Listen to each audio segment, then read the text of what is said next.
Well, good morning, everyone. Hi. For those of you who don't know me, hello, my name's Heather. I'm the music director here at the Sonoran Desert Center for Spiritual Living. And I want to invite you all to stand and let's sing.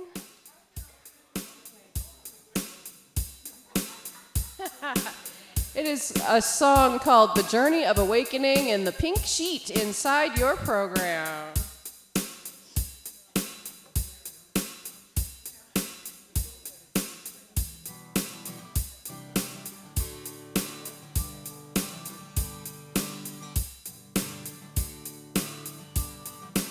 Everybody sing praise, praise, praise, praise.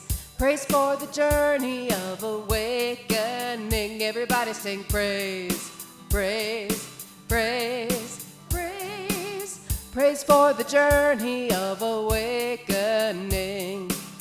I'm on a journey of awakening to the presence of God within me, expressing peace, joy, love, and harmony on this journey of awakening. Everybody sing praise, praise, praise, praise. Praise for the journey of awakening. Everybody sing praise, praise, praise, praise. Praise for the journey of awakening. I'm on a journey of awakening to the presence of God within me, expressing peace, joy, love, and harmony on this journey of awakening. Everybody sing praise, praise, praise, praise. Praise for the journey of awakening. Everybody sing praise, praise, praise, praise. Praise for the journey of awakening. Praise for the journey of awakening. Good morning, and no, my name's not Jackie Peterson. So we'll have a test at the end of October, what's called Stump the Stars. Figure out who is Jackie Peterson. There's several of us actually. Okay, just a good way to start the day. My name is Bruce Kreck, and on behalf of Reverend Donna Maurer and the Board of Trustees, I welcome you to the Sonoran Desert Center of Spiritual Living. Wherever you are, and whoever you are on your spiritual path, here you're truly welcome. Here you be validated, supported, encouraged to be the best you're meant to be. Our vision statement, which I like, love in action every day in every way. We express this by learning the principles of science mind. You'll find the declarations on the back of the bulletin. Please read along with me. I believe there is an infinite intelligence operating throughout the universe. I believe this intelligent power is only good. I believe this intelligence expresses as me. I believe through my conscious use of this power, I create my life happy, healthy, and complete. And so it is. I'd like to thank everybody that's part of today's celebration. That's everyone in this seat, all the extra people that come in and make coffee for us and put the food out for us, and the greeters. Thank you all for it. Okay, so we have to just go to our favorite part, the announcements on the bulletin. I think that's it. Please turn off your cell phones.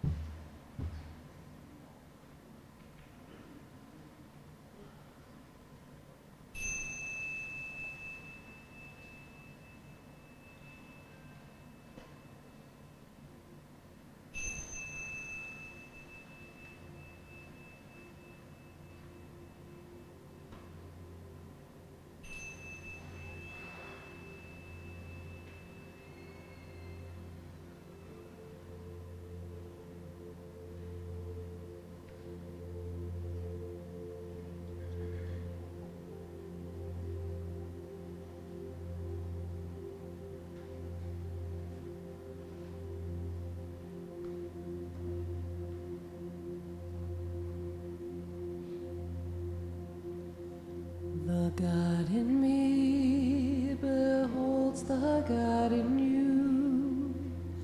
It is all for our greatest and highest good. The God in me beholds the God in you, and you and I are one. Namaste. The God in me beholds the God in you. It is all for our greatest and highest good. The God in me beholds the God in you, and you and I are one. Namaste. Namaste.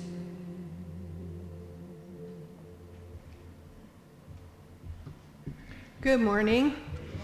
My name is Louise, and I am your practitioner today. Just a little announcement, or not so much an announcement, but just know that the practitioners were the praying arm of the church. So if you're looking for prayer for someone, if you've had a demonstration, there is a prayer box over there. If you just fill out a card and put it in there, we will pray for you this week, and whoever you have put on your card. Also, I'm not sure if they're over there today, but if you want to be on our birthday list, I'll make sure we have birthday cards out there as well to fill out. Put the address where you're going to be when your birthday takes place. So if you're a snowbird and you're not here in the summer, put that address. So we open this service. I light this candle, just knowing that each of us is a light unto ourselves. And we spread that light out into our community. So if you all just take a deep breath and just get settled in your chair, get settled, find your mind and put it in a peaceful state. Just let it wander, and just know that there is one God, one power, one presence in the universe. And I know that this power, this presence is in each of every one of us. It lives and moves and has its being in each of us. And we manifest this God, this presence every day in every way. And I know that there are blessings for each and every person here in person, those watching us on video, that just know that today we are each and every one of us blessed. We are blessed every day. And I know that we come together as a community.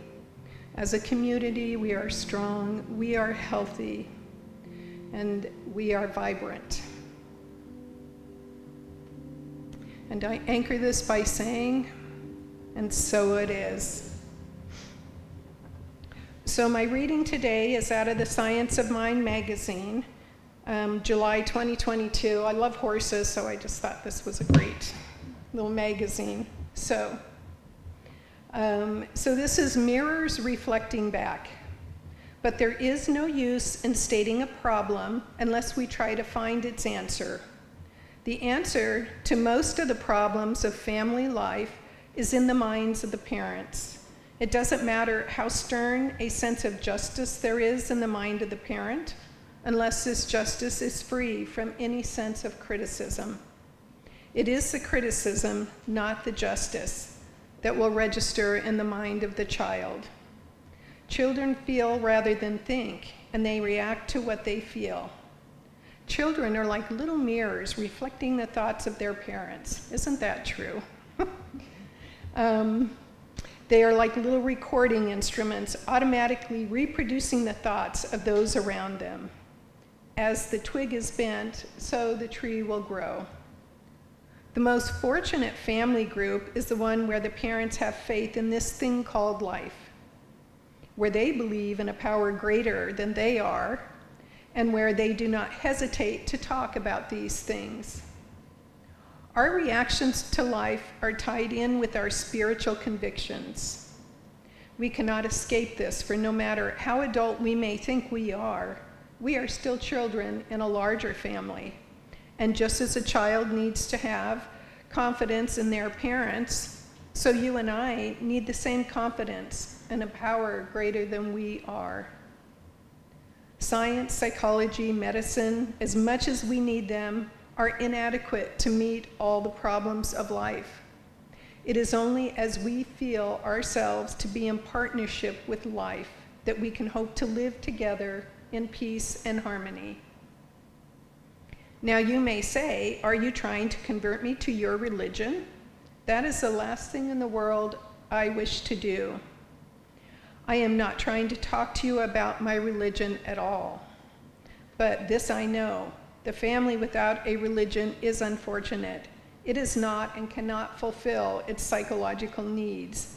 And the family that fails to fulfill its psychological and emotional needs will never be a happy unit. This is impossible.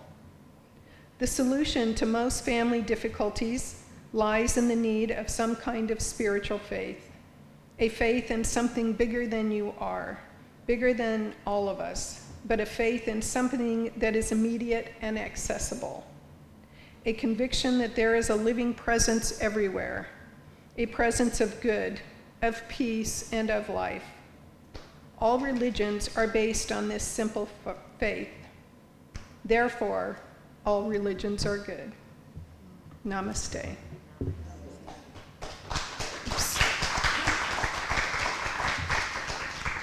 So I take this candle and hold the high watch for each and every one of you during this service.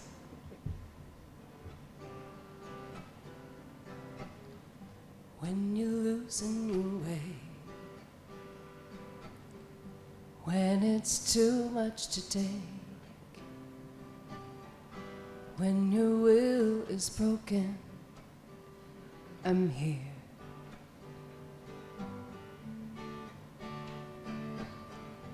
I can be your shelter, be your safe place to land. When your heart feels empty, I'm here. I have enough love for both of us. I know it's gonna be okay. I have enough love for both of us, 'cause love always finds a way.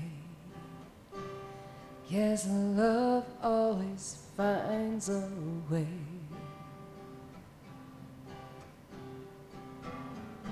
If the future's unknown and the path's overgrown, I will cradle your soul. Don't fear.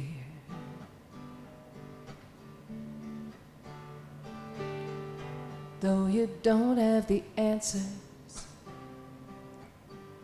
may not know where to go, what you need is inside you. Just trust and know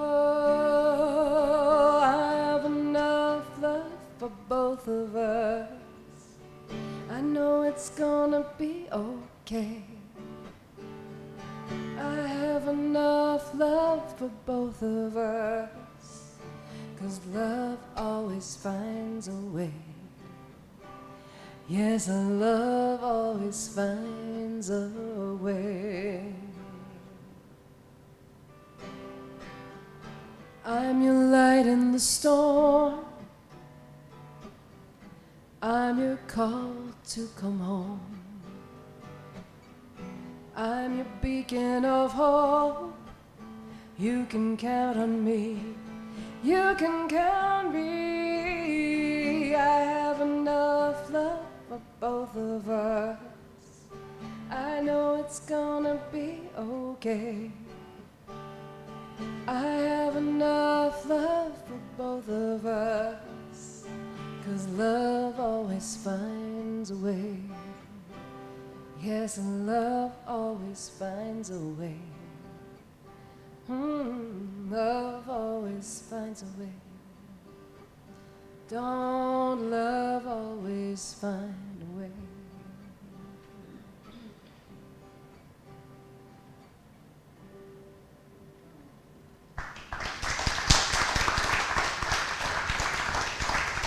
Thank you. Namaste. Perfect. Thank you. Good morning. First off, I'd like to welcome our daughter Jennifer. We haven't seen her for a while.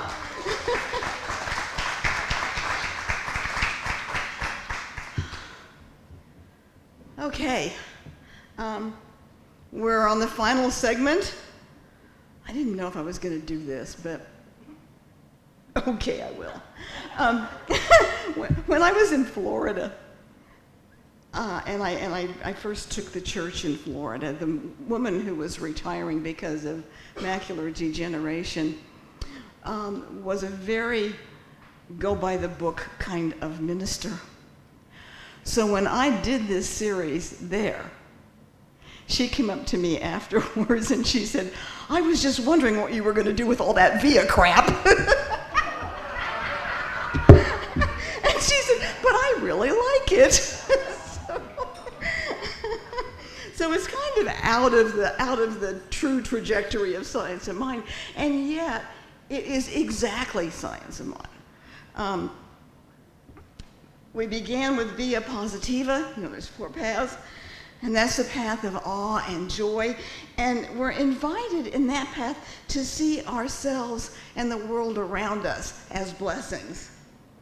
And in the Via Negativa, which is the depth of being, we honor the mystery and the darkness that is fundamental to our spiritual growth. And then the intertwining of the Positiva and Negativa, we enter into Via Creativa, the path of imagination, the path of expression, where we honor our own creativity as God's expression through us. And today our topic is Via Transformativa, the path of compassion.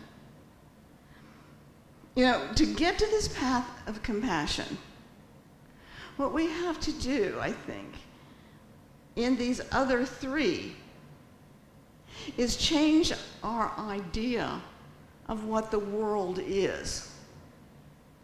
That the joy that we see around us is the expression of God in the world. That the depth that we go sometimes in our pain and sorrow is absolutely what we need to have the compassion for somebody else in that same space. So all of this is a deepening of our spiritual travels in every single way, and it culminates really in this Via Transformativa, which is the path of compassion. And if I were to rename it, I think I might call it Via Transformativa, taking it to the streets. Because the first 3 paths are kind of about ourselves and how we interact in the world.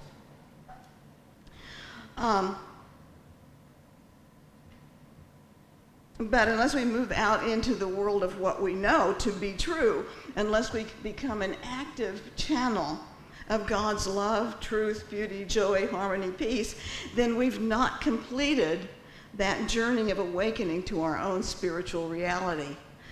So we come to realize that our spiritual journey is not simply personal, it's both personal and public. And it's not only when we give with love and compassion what we've been given that we must complete the circle of our spiritual growth.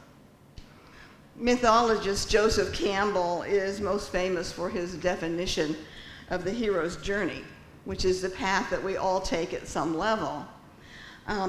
The call to adventure moves us out of the known world, and along the way we find allies to help us. We encounter ordeals from which we grow stronger. And finally, there is some singular event generally that is our ultimate transformation. And we find the gift, both the physical gift and the spiritual one. But the journey doesn't stop there. There must be a return where the hero brings with him not only the gift or boon, the physical gift or boon, but the ability to walk in two worlds. He or she has resolved the paradox of the human and the divine, the known and the unknown, the yin and the yang, the understanding that these two kingdoms are truly one. The divine, the unknown, is a forgotten dimension of the world that we already know. And to explore that dimension is the whole deed of the hero. So his last task then is to bring back his wisdom and his understanding to the world. And by sharing his transformation with humanity, his last act is one of compassion. So you and I don't have to be a mythical hero. We don't have to have supernatural powers to bring compassion to the world.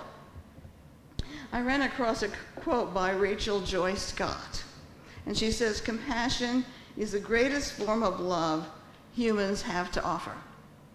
I did not know who she was, so I Googled her, and she was an amazing young woman. She was the first murder victim in the Columbine shootings in April of 1999. But I looked up the entire essay that she had written just before the shootings, and she had a whole journal. But in her closing paragraph, she writes, "My definition of compassion is forgiving, loving, helping, leading, and showing mercy for others. I have this theory that if one person can go out of their way to show compassion, then it will start a chain reaction of the same. People will never know how far a little kindness can go." So we've all heard stories like that, an act of compassion that just really changes lives in a way that you can't imagine.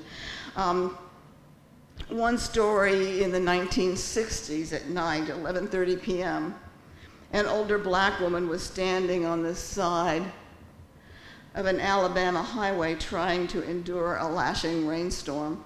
Her car had broken down and she desperately needed a ride. Soaking wet, she decided to flag down the next car.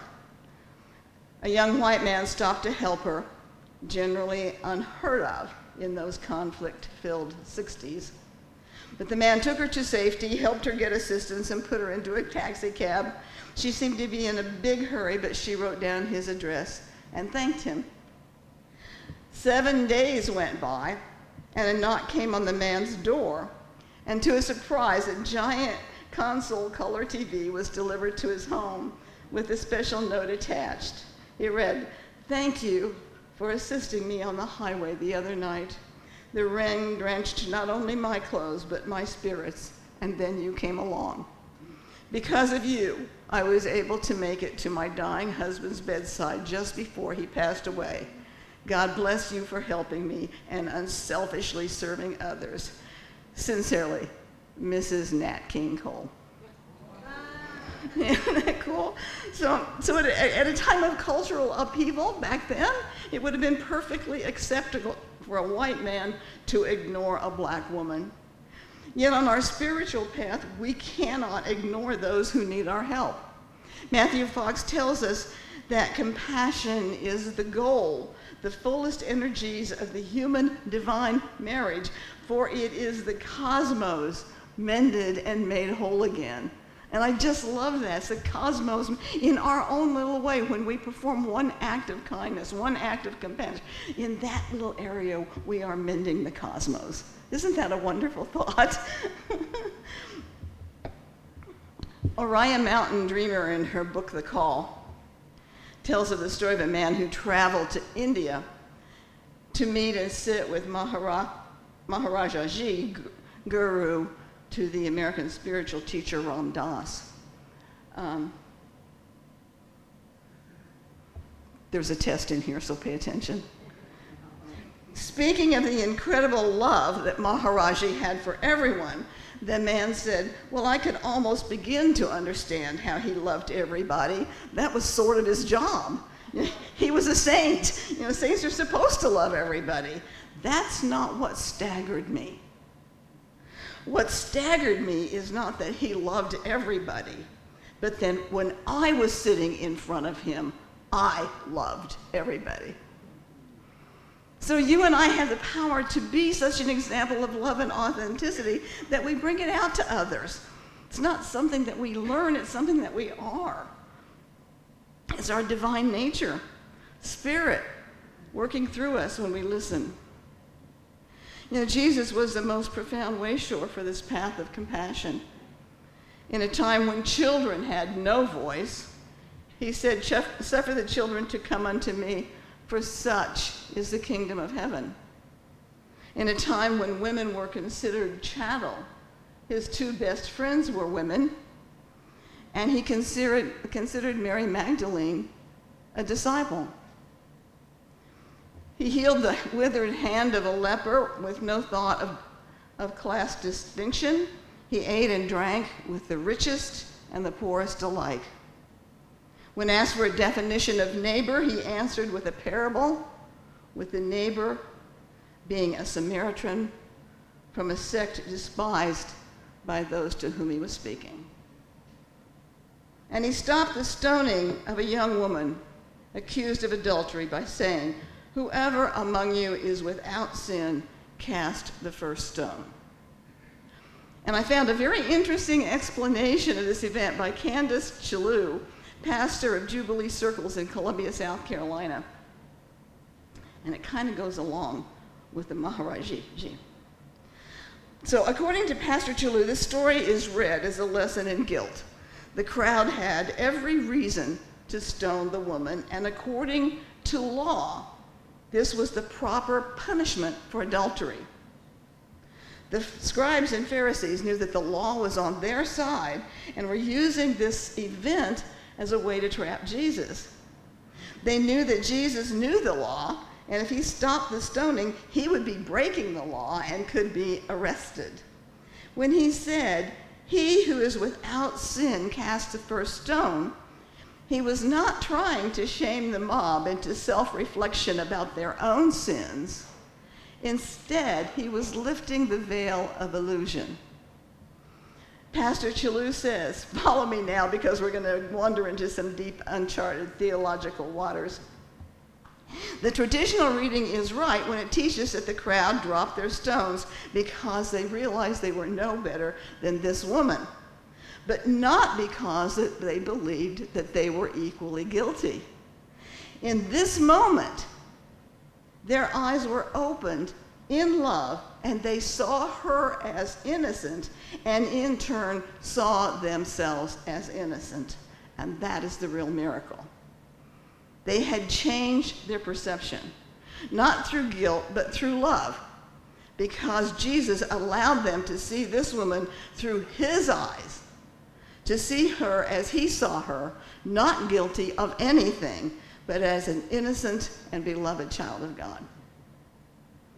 And Pastor Chalou continues, if we're willing to see this story differently, to allow the miracle of a new perspective, then I believe that this story has a lot to teach us about how we are to live in the world. We are to look into the eyes of Jesus as these people did on that day and see the reality of this world, that we are all one, all beloved, all innocent, all without sin. So we are like that Maharaji. What staggered me is not that he loved everybody, but that when I was sitting in front of him, I loved everybody. And I think this is exactly what happened to the woman when the people stood in front of Jesus. You and I should be filled with so much love that we pass it on to those we meet without ever knowing it. And that is the path of the Via Transformativa. Love and compassion are sisters. And when either of these are present in any situation, then the cosmos are mended and healed again. I believe our first step in this path of compassion is to see everything in terms of what the Buddhist monk called, Thich Nhat Hanh, called inner being. We are part of each other, and we are part of the earth on which we live. Everything relies on everything else in order to manifest. This interbeingness is called by Matthew Fox interdependence. And he sees it as the basic consciousness of compassion. And mystics and scientists alike are calling us to a new level of consciousness that honors this interdependency. Every square mile of soil on our earth contains particles from every other square mile of soil on our earth, says biologist John Storer. It's interdependence. Every breath we take in contains some of the breath of Jesus, according to scientist Brian Swim. This is interdependence. Microaster Eckhart says, what happens to another, whether it be a joy or a sorrow, happens to me. This is interdependence. So you and I cannot ignore the pains, the sorrows, and even evil that is part of our humanness. Joseph Campbell wrote, if you really want to help this world, what you will have to teach is how to live in it. And that no one can do who has not himself learned how to live in it, in the joyful sorrow and the sorrowful joy of the knowledge of this life as it is. Transformation, whether of ourselves or of our world, does not come through denial, through closing our eyes and waiting for the next cycle, waiting for things to get better. It comes from our ability to walk within those two worlds, to participate joyfully. I love this by Joseph Campbell. It comes from our ability to walk in two worlds, to participate joyfully in the sorrows of the world. Because we see beyond them as Jesus did, to the love that undergirds everything we see. And to not only see it, but to bring forth that love. The Via Transformativa, the path of compassion, it calls us to action, to take all that we know, all that we are, all that we have experienced, and to share it at the deepest level of the heart. The path of compassion calls us to participate in the world and to do our part to mend the cosmos and make it whole. We start wherever we are. We probably won't stand in front of a tank in Tiananmen Square. We won't shackle ourselves to a fence to protest nuclear proliferation. We won't start a movement for gun control like the Parkland kids. But we do have the capacity to make everyday choices that positively affect our world and affect everyone in it, whether they know it or not. We have the capacity to be aware of our inner beingness, to be aware of our spirituality, to be aware of our unity, oneness, and wholeness. And to know beyond doubt that what we say and do affects others. Matthew Fox says that compassion is about what people ought to do when they find themselves together in one cosmic soup. And our founder, Dr. Ernest Holmes, provides the answer. So it's a little early, but I'm going to close with it today. Dr. Holmes says, unless we become the living embodiment of love and life, we shall have no justification in saying that God is love and life. Unless we use the freedom we have without abusing it, we shall have no justification in saying that we are masters of our own soul, the creator of our own destiny, and arbiter of our own fate.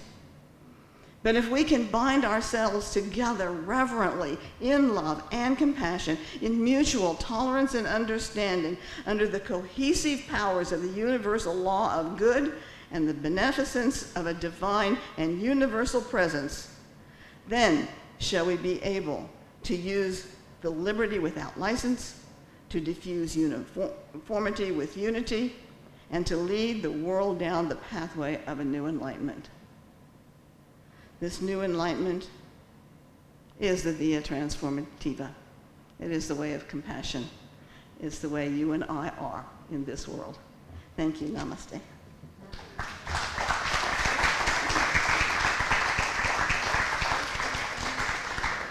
We're going to do a song called All the Good.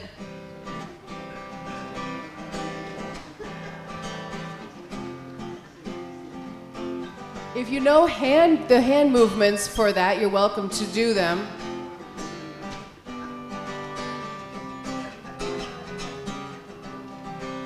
I cannot do all the good that the world needs, but the world needs all the good that I can do. There we go. I cannot do all the good that the world needs, but the world needs all the good that I can do. One more. I cannot do all the good that the world needs, but the world needs all the good that I can do. One more for good measure. I cannot do all the good that the world needs, but the world needs all the good that I can do.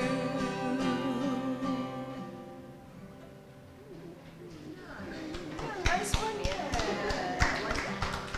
There are hand movements to that, but I couldn't find a recording of Jana doing it on camera. So. That's right. Okay, it's time for our offering, so I ask that you put that law of divine circulation in process, and join me in the offering affirmation on the left-hand side of the bulletin. My gift goes forth to heal, prosper, and bless all that it touches. It is evidence of my conviction that God is the source and substance of my supply.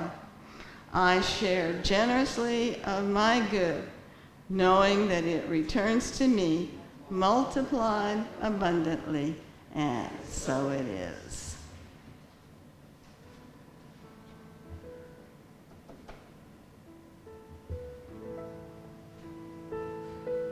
I am so blessed. I am so blessed. I am so grateful for all that I have. I am so blessed. I am so blessed. I am so grateful.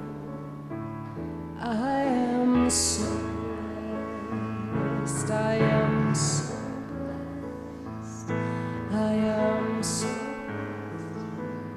I am so grateful for all that I have. I am so blessed. I am so blessed. I am so grateful. I am so blessed. I am so blessed. I am so blessed. I am so grateful for all that I have. I am so blessed. I am so blessed. I am so grateful. I am so blessed.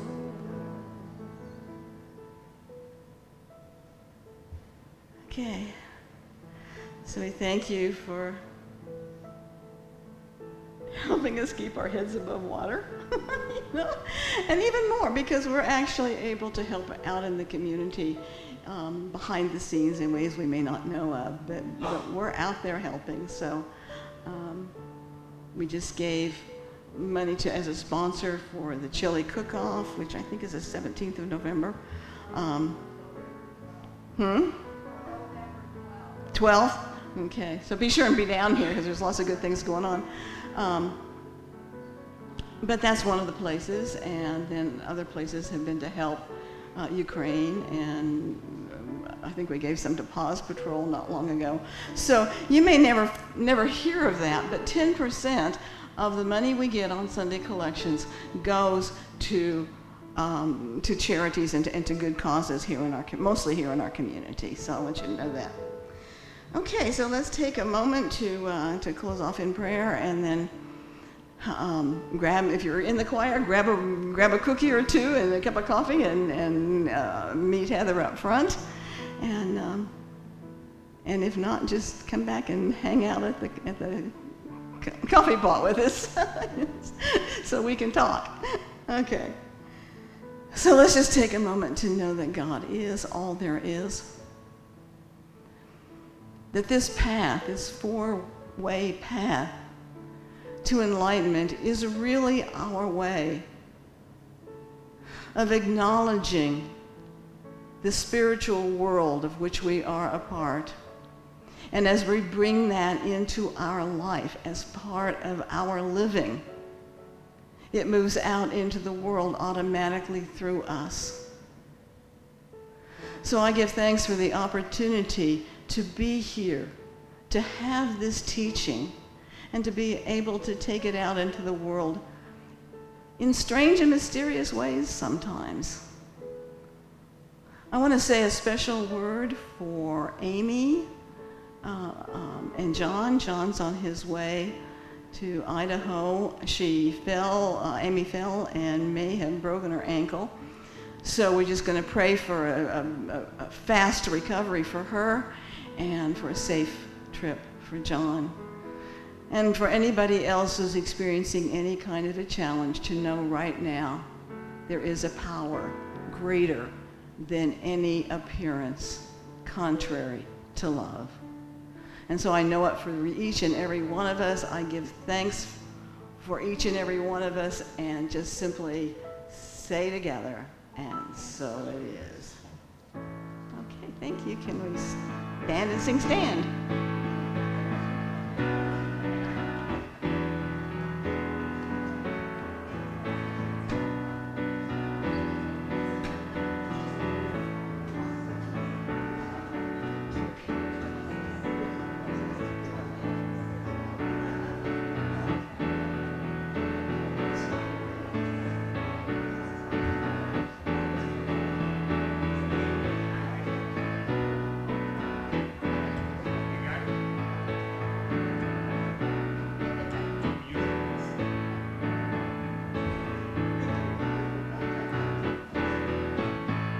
So let there be peace. I ever stand for peace. Let there be